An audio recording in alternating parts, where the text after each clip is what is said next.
नमस्कार, आप देख रहे हैं एचएन 24/7 और मैं हूं आपके साथ निशी भाटिया। बुलेटिन की शुरुआत करेंगे उत्तराखंड से कुछ खास खबरों के साथ। देहरादून के परेड ग्राउंड स्थित मल्टीपर्पज हॉल में सीएम धामी और खेल मंत्री रेखा आर्य ने ओलंपिक दिवस पर आयोजित कार्यक्रम में शिरकत की। इस मौके पर खेल मंत्री ने कहा कि प्रदेश सरकार ने सरकारी नौकरियों में 4% आरक्षण, पदक जीतने पर आउट ऑफ टर्न जॉब और खिलाड़ी प्रोत्साहन योजना के जरिए खिलाड़ियों का उज्जवल भविष्य सुनिश्चित करने का काम किया है। उन्होंने कहा कि पीएम मोदी के नेतृत्व में देश 2036 का ओलंपिक आयोजित करने का पूरे तरीके से लक्ष्य रख रहा है, जिसके लिए वो तैयार है।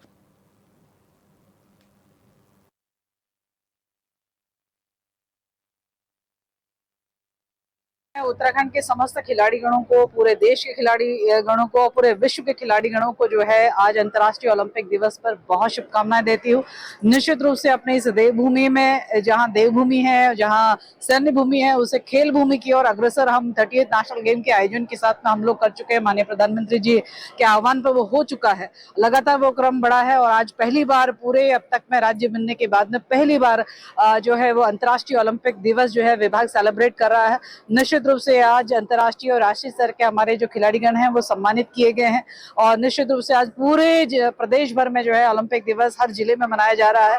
तो एक कोशिश है कि खेल भावनाओं को और खिलाड़ियों को और खेल के संसाधनों को और डेवलप किया जाए और उसकी भावनाओं को जो है उनके अंदर पिरोया जाए। तो एक कोशिश है। मैं समझती हूँ आने वाले समय के लिए जब हम लोग माननीय प्रधानमंत्री जी मोदी जी के मार्गदर्शन में 2036 ओलंपिक जो है वो भारत में उसका आयोजन हुस और अग्रसर हो रहे हैं, तो मुझे लगता है कि ये जो तैयारियां हम लोगों की हो रही है, निश्चित रूप से 2036 में उत्तराखंड के बच्चे भी जो है प्रतिभागी बनेंगे और मेडलिस्ट बनेंगे। उस और जो है विभाग की लगातार निरंतर कोशिश चल रही है।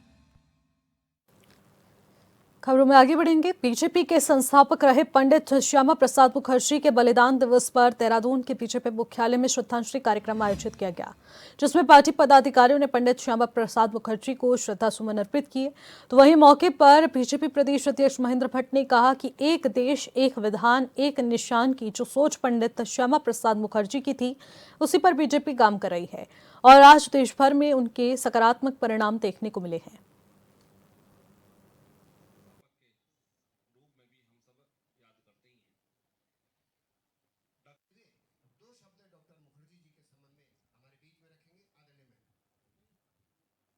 मुखर्जी जी हमारे विचारों के प्रेरक हैं। देश की अखंडता के लिए उनके बलिदान को देश कभी भूल नहीं सकता है। उनके देहांत की रहस्यमय गुत्थी अभी तक सुलझी नहीं है, लेकिन इस देश में एक निशान एक प्रधान एक विधान, इसको लागू करने में डॉक्टर साहब का बहुत बड़ा योगदान था। आज वो हमारे कार्यकर्ताओं के प्रेरक हैं और मैं कह सकता हूं कि डॉक्टर श्यामा प्रसाद मुखर्जी की ही प्रेरणा थी कि इतने वर्षों के बाद आज कसरत से धारा 370 भी समाप्त हो चुकी है। आज सभी कार्यकर्ता हर विधानसभा स्तर पर हम लोगों ने डॉक्टर श्यामा मुखर्जी को के बलिदान शहीद दिवस पर उनको अपनी पुष्पांजलि अर्पित की है। विश्वास करा कि डॉक्टर साहब का जो पाथेय है, उनका जो उल्लेखित पुस्तिका है, उस पुस्तिका का सब का अध्ययन करेंगे और उनके आदर्शों पर चलेंगे।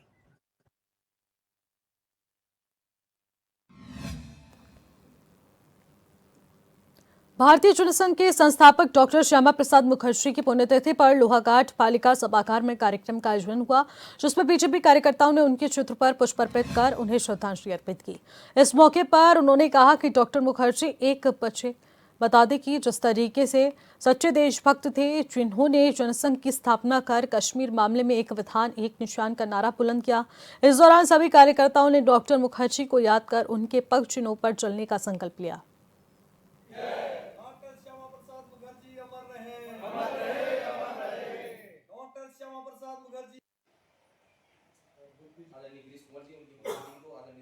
डॉक्टर श्यामा प्रसाद मुखर्जी के बलिदान दिवस को भारतीय जनता पार्टी के कार्यकर्ताओं ने मनाया है। जैसा कि डॉक्टर श्यामा प्रसाद मुखर्जी जनसंघ के संस्थापक अध्यक्ष रहे और जनसंघ से निकलते हुए आज भारतीय जनता पार्टी का उदय हुआ और डॉक्टर श्यामा प्रसाद मुखर्जी ने एक आंदोलन खड़ा किया था कि एक देश में दो विधान दो निशान और दो संविधान नहीं चलेंगे। उन्होंने आंदोलन किया था और उसी आंदोलन को करते हुए डॉक्टर श्यामा प्रसाद मुखर्जी कश्मीर की यात्रा पे निकले थे और जहां पर उनके रहस्यमय स्थिति पर मृत्यु हो गई थी, और तब से ही भारतीय जनता पार्टी उस दिन को बलिदान दिवस के रूप में मनाती है। आज उनके पदचिन्हों पर चलते हुए, उनके उस सपने को साकार करते हुए केंद्र में भारतीय जनता पार्टी की सरकार का नेतृत्व कर रहे मोदी जी ने जम्मू कश्मीर में धारा 370 को खत्म किया है। आज पूरे देश में एक निशान है, एक संविधान है और एक ही झंडा है। आज हम उनको नमन करते हुए भारतीय जनता पार्टी उनके पदचिन्हों पे चलते हुए आज विश्व की सबसे बड़ी पार्टी बनी है। आज हम सब कार्यकर्ताओं ने उन्हें नमन किया है और उनके पदचिन्हों पे अनुसरण चलते हुए उनका अनुसरण करने का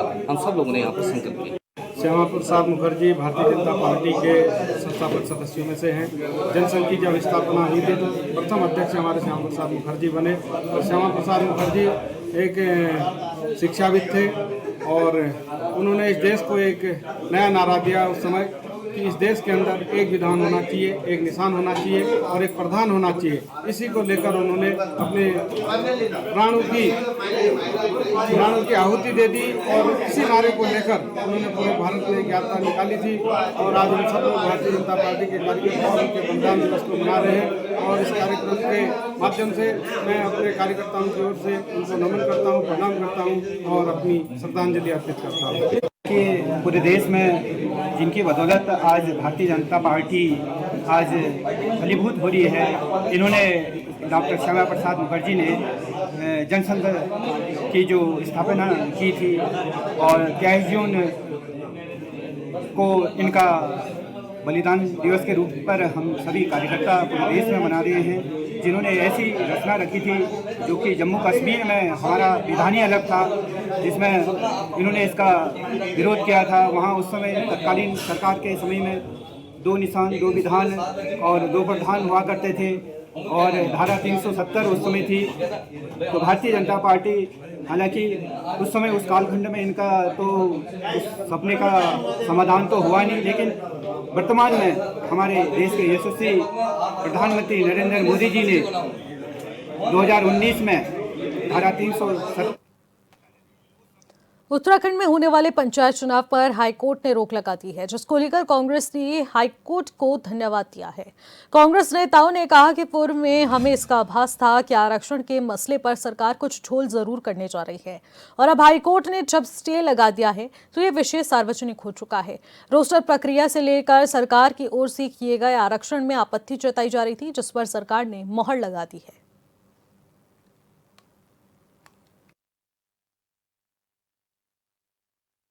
देखिए, कोर्ट को हम धन्यवाद देते हैं। हाई कोर्ट ने जो बातें हम लोग उठा रहे थे लगातार, रोस्टर जीरो करने से लेके 2-2 पत्र, मतलब एक 9 तारीख को पत्र लिखा गया, फिर एक 11 तारीख की डेट में आया जो 15 तारीख को जिलों में पहुंचा, उसको लेके हम लोगों के ऑब्जेक्शंस थे, उस पर कोर्ट ने मोहर लगाई है। मैं उसके लिए कोर्ट को भी धन्यवाद देता हूँ और ये बात भी साबित हो गई कि कांग्रेस जो आरोप लगा रही थी वो सही साबित हुए हैं। इसमें जो सबसे बड़ी बात है, आज हम यहाँ आए, हमने कहा कि जो रोस्टर पद्धति इन्होंने अब जो लागू हुआ है उससे जो 4 और 5 नंबर के रोस्टर में जो आगे थे हमारे, उन लोगों के लिए तो जीवन भर के लिए अब नंबर नहीं आएगा, क्योंकि जो आज 40-45 साल का बंदा है और उसका इस में रोस्टर जीरो होने से नंबर रह गया, अब उसका नंबर 25 साल बाद आएगा, तब तक वो 80 साल क्रॉस कर जाएगा। तो मतलब आपने किसी व्यक्ति को जीवन भर के लिए चुनाव लड़ने से वंचित कर दिया, तो ये न्याय नहीं था और बीजेपी की जो कुत्सित राजनीति है। देखिए, अभी हमने जो कोर्ट का जजमेंट आया है उसे मंगाया, उसका अध्ययन करेंगे। सरकार चुनाव कराने के लिए संकल्पित है। हम न्यायालय का सम्मान करते हैं। न्यायालय जो भी दिशा देगा उस दिशा का तो चुनाव होने चाहिए। चुनाव के लिए सरकार वचनबद्ध है और हमारा प्रयास है कि ऐसा समय चुनाव हो जाए। आरक्षण को लेकर के रिजर्वेशन को लेकर पहले ही सरकार तैयार नहीं थी। नहीं, रिजर्वेशन का एक मानक बनता है, उस मानक के आधार पर रिजर्वेशन हुआ है और ओबीसी आरक्षण के बाद सरकार ने जब आरक्षण लागू किया तो उसको जीरो केंद्रित आरक्षण किया, लेकिन आपत्तियां देना सबका अधिकार है। न्यायालय में आपत्तियां गई हैं, कल उसका जजमेंट भी आएगा और उस जजमेंट के आधार पर सरकार अपना पक्ष रखेगी और जो भी पक्ष होगा उस पक्ष के आधार पर न्यायालय जो निर्देश देगा वो उस निर्देश से सरकार चुनाव कराएगी। पंचायत चुनाव में आरक्षण को लेकर कांग्रेस ने राज्य निर्वाचन आयोग अधिकारी से मुलाकात की, जिसको लेकर बीजेपी ने चुटकी लेते हुए कांग्रेस पर जुबानी हमला बोला है। बीजेपी के प्रदेश प्रवक्ता हनी पाठक ने कहा कि कांग्रेस पार्टी का दूसरा नाम हार की पार्टी है और जनता से पूरी तरीके से उन्हें दुत्कार चुकी है।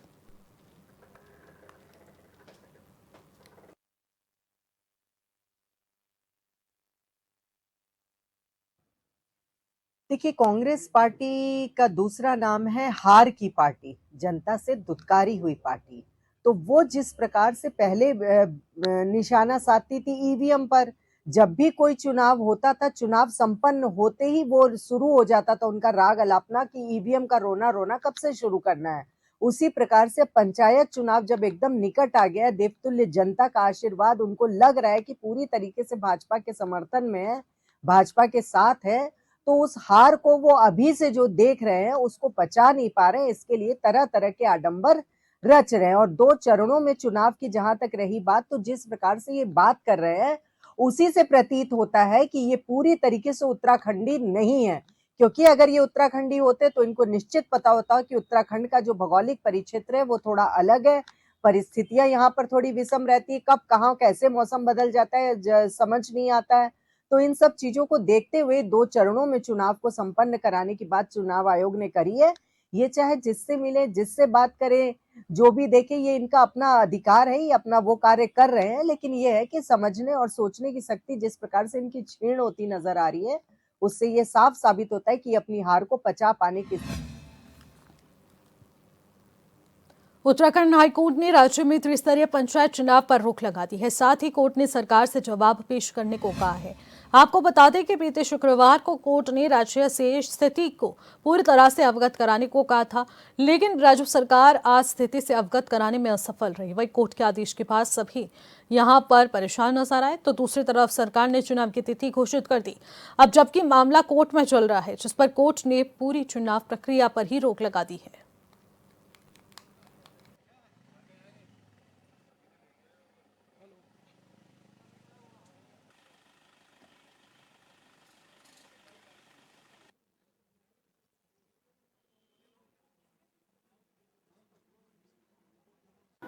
आज हमारे द्वारा माननीय उच्च न्यायालय में एक रिट याचिका लगाई गई थी कि जो पंचायत चुनाव सरकार कर रही है, जो आरक्षण और रोटेशन कर रही है, वो बिना नियमों को अधिसूचित किए हुए कर रही है और उसको एक गवर्नमेंट ऑर्डर के आधार पर कर रही है। कोर्ट ने हमें सुनने के बाद पिछली डेट में ही पूछा था कि आपने रूल नोटिफाई किए नहीं किए, तो उसका कोई सरकार ने जवाब नहीं दिया।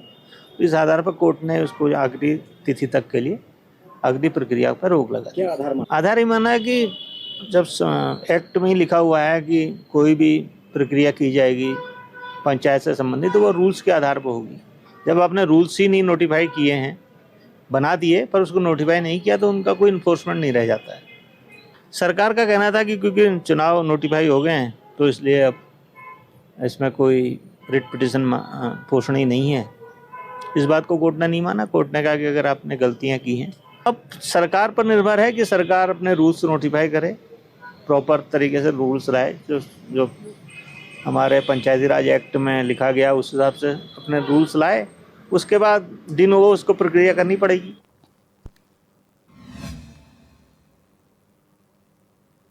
अल्मोड़ा नगर निगम क्षेत्र से सटे माल गांव में सोमवार सुबह तेंदुए के हमले से पिता पुत्र गंभीर रूप से घायल हो गए। दोनों को इलाज के लिए पेस अस्पताल अल्मोड़ा लाया गया है, जहां पर उन्हें उपचार उनका जारी है। और गांव में सुबह 2 तेंदुए घुस गए थे। तेंदुओं ने एक कुत्ते को भी मार डाला। ग्रामीणों के शोर मचाने पर एक तेंदुआ जंगल की ओर भाग गया, जबकि दूसरा एक मकान के पीछे गली में छिप गया। शोर सुनकर जैसे ही ग्रामीण वहां जुटे, तेंदुआ अचानक से बाहर निकला और एक युवक पर हमला कर दिया।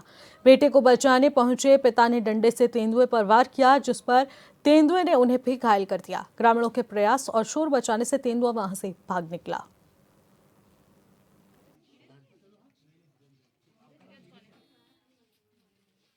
जी, गांव में हल्ला हो रहा था तो मैं उठ के बाहर आया। तो मैं अपने घर के बाहर आके थोड़ा सा उधर को आया तो वहाँ हल्ला हो रहा था। मैं उसको सुन के मैं भी गया। तो जैसे मैं ऊपर को जा रहा था तो गुलदार ने हमला कर दिया था। वो तो मेरे पापा ने बचा लिया था मुझे। और बाकी मैं कहना चाहता हूँ कि इस चीज़ में किसी के लिए भी खतरा बहुत ज़्यादा है। उसमें पिंजरा उसमें कुछ कार्रवाई करी जाए तो जल्दी से जल्दी वो बहुत अच्छा रहेगा। आदमखोर घोषित कर दिया जाए उस जानवर को। कितनी चोटें आई हैं आपको और मेरे पापा को भी बहुत ज़्यादा आई है। मेरे गले में भी लगी है, पीठ में है, टाँके भी लगे हैं, घाव बहुत ज़्यादा हैं, दर्द भी हो ही रहा है।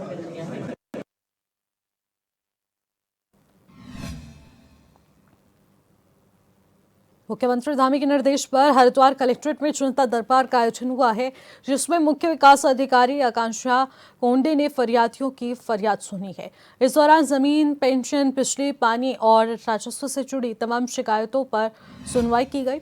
अब जनता दर्शन में कुल 47 शिकायतें दर्ज हुई है, जिनमें से कई शिकायतों का मौके पर ही समाधान किया गया, जबकि अन्य शिकायतों के निस्तारण के लिए संबंधित अधिकारियों को निर्देशित कर दिया गया है। वहीं सीडीओ ने सभी अधिकारियों को साफ हिदायत दी है कि फॉलोअप हर हाल में किया जाए और किसी स्तर पर ढिलाई न चले।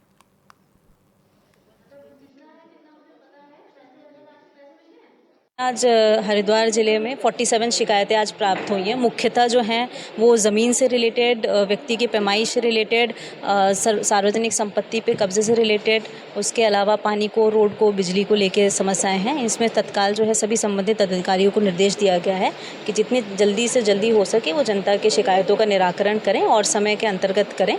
और कुछ जो शिकायतें हैं जो आज तत्काल भी सुनाई गई हैं, उसके अलावा जब नेक्स्ट मंडे को जब हमारी जनसुनवाई होगी तो उसमें हम लोग फॉलोअप भी करेंगे किस विभाग ने क्या कार्रवाई की है पिछली शिकायतों को लेकर। सुनवाई में तो ऐसी कोई शिकायत नहीं आई है। हाँ, मगर कभी कभी आती है जो शिकायत, उसमें आपने देखा होगा उस अधिकारी के ऊपर कड़ी से कड़ी उनको चेतावनी भी जारी की जाती है और फिर भी अगर सुधार नहीं आता है तो।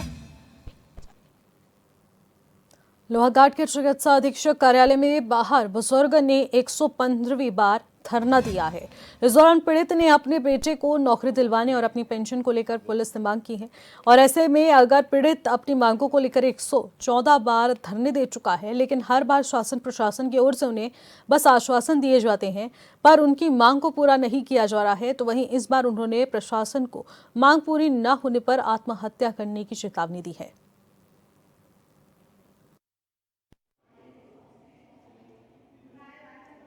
मैं 115 बार अपने लड़के को नियुक्ति के संबंध में 115 बार आज दिनांक 23/6/2025 धरने पर बैठ गया हूँ। मेरे लड़के को स्थायी नियुक्ति लोहाघाट उपजिला अस्पताल में लड़के को स्थायी नियुक्ति 5 साल से अधिक नौकरी करने के बाद दिनांक 1/4/2020 को निश्चय मृत कर दिया। तो शासन प्रशासन ने आश्वासन दिया सिर्फ 2029 और 2020 मेरे लड़के को चंपा जिला मुख्यालय में अनशन के दौरान मेरे लड़के को लोहाघाट उपजिला अस्पताल में वार्ड बॉय पर रखा गया था। तब से लगातार कार्यरत था। 1/4/2025 को मेरे लड़के को कैसे सेवामुक्त कैसे कर दिया है। मांगों को लेकर जब तक मेरी मांग पूरी नहीं होगी तब तक अनशन नहीं उठेगा, चाहे प्रसाद विभाग दरवाजे पर बहुत के हो जाए। अब नहीं उठेगा। अगर आएंगे अगला कदम आत्मदाह का। आत्मदाह कर लेंगे बिना बताए आत्मदाह करूँगा, बिना बताए आत्मदाह। विभाग ने मेरे को काफ़ी परेशान, काफ़ी सता दिया। एक गरीब अनुसूचित सरकार के थे अनुसूचित जाति, यह 115 बार करेंगे आत्मदाह करना, बिना बताए आत्मदाह करूँगा और से झूठे आसन नहीं उठूँगा, चाहे बहुत हो जाए परवाह नहीं है।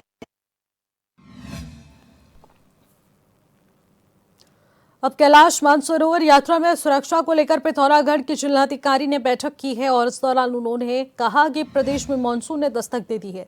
ऐसे में यात्रा को लेकर सभी तैयारियां कर ली गई। अब उन्होंने कहा है कि सभी संबंधित अधिकारियों को मानसरोवर यात्रियों के लिए स्वास्थ्य समेत अन्य सुविधाएं उपलब्ध कराने के निर्देश दिए गए हैं।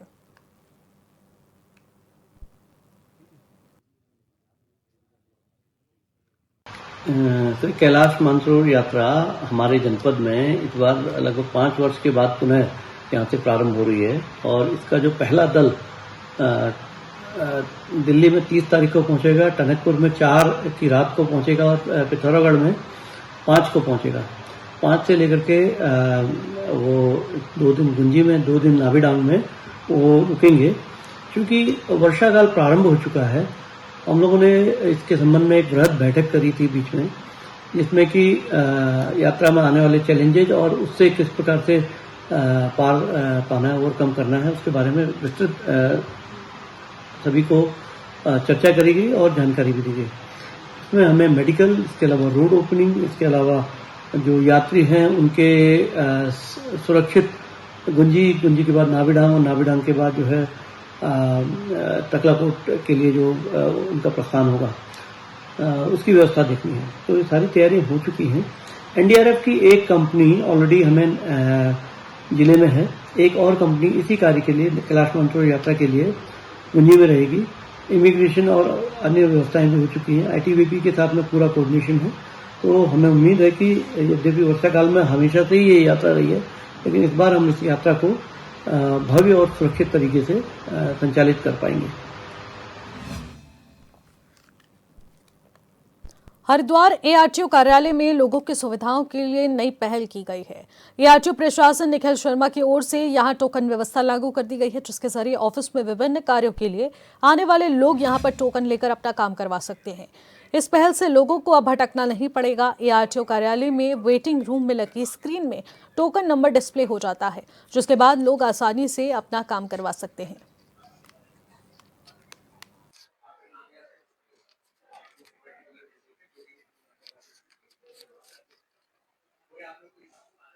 देखिए यहाँ पे ये प्राय पहले देखा गया था कि लोग जब ऑफिस आते हैं तो उन्हें पता नहीं होता है कि उन्हें किस खिड़की पे जाना है, जो भी उनका पर्टिकुलर काम है उसके लिए।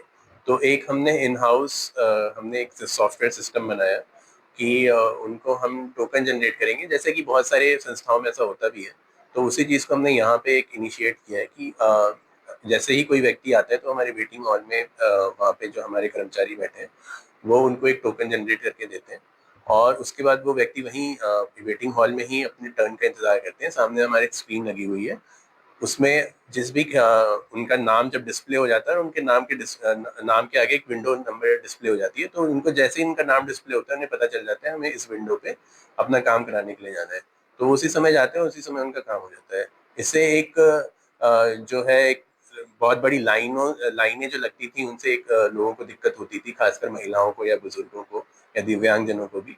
तो उससे निजात पाने के लिए ये एक तरीका बेहतर लगा था, जिसको हमने एक इन हाउस सॉफ्टवेयर सिस्टम बना के यहाँ पे अपने आप इम्प्लीमेंट किया। जी हाँ, गेट पे एक हमारे जो होमगार्ड्स या PRT के जवान हमारे तैनात हैं, और एक हमारे ऑफिस के भी स्टाफ वहाँ पे तैनात है, जो कि हर किसी के काम के हिसाब से ही उन्हें एंट्री देते हैं। उनके नाम पता सब कुछ एंट्री होके ही उनको कार्यालय के अंदर एंट्री उनकी होती है, जिससे कि अनधिकृत व्यक्ति जो है वो कार्यालय के अंदर प्रवेश न कर पाए। मतलब काफी इजी एक्सेस मुझे लगा। मतलब जो पहले ये था कि बीच में एजेंट होते थे, बाकी सारी चीजें थी, इस बार मुझे वो कुछ महसूस नहीं हुई। मुझे लगा एक स्क्रीन है, इसमें सारी चीजें आपको पता चल जाती हैं, आपका नाम आ जाता है, एंड जैसे ही आपका नाम आता है आपको किस विंडो में जाना है ये पता चल जाता है। तो आप जाइए उस विंडो में, आपका सीधे आपका डॉक्यूमेंट दिखाइए। फिलहाल इन खबरों में मेरे साथ बस इतना ही। आप देखते रहिए HN 24/7। नमस्कार।